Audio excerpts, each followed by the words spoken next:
Hello and welcome back to Pacific Business Brokers video blog. In this episode, we're going to talk about voluntary and involuntary exits from a business.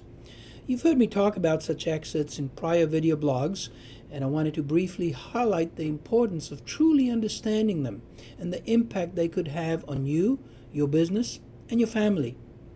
The primary purpose of any business succession plan is to ensure a business will continue operating at an optimal level when the current owner leaves. This is called an exit.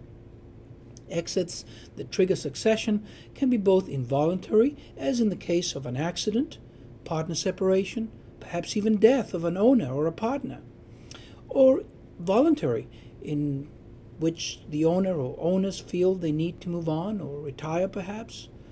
We often talk about both voluntary and involuntary exits because in order to be effective, business succession plans need to incorporate appropriate strategies that accommodate both forms of exits.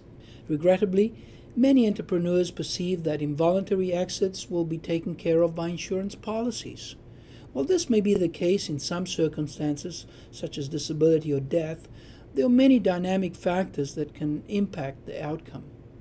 For instance, even in the case of disability or death, very often consideration as to how and where the funds are allocated, tax implications and more can often create more damage than good unless adequate planning is done ahead of time in the context of the whole business succession plan. This is especially important since many policies deal primarily with the coverage of the equity in the business and not necessarily in the owner's liability and/or personal needs.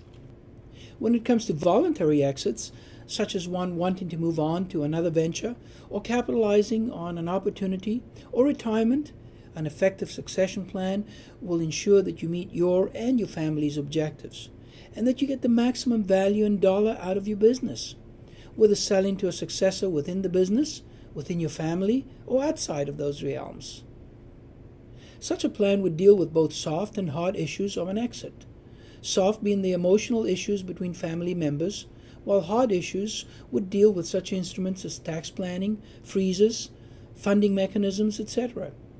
Again, this is all in order to maximize the value of that for which you have worked so long and hard. Now, to bring all this together, it's critical that business planning includes consideration to both voluntary and involuntary exits. Failure to do so will increase your risk of not meeting your and your family's lifestyle objectives and will fall short of adequately providing what it has the potential to. A business should be viewed as a means to an end, not as a lifestyle or an end itself.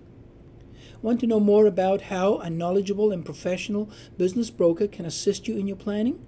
Give us a call to provide further insight and point you in the right direction.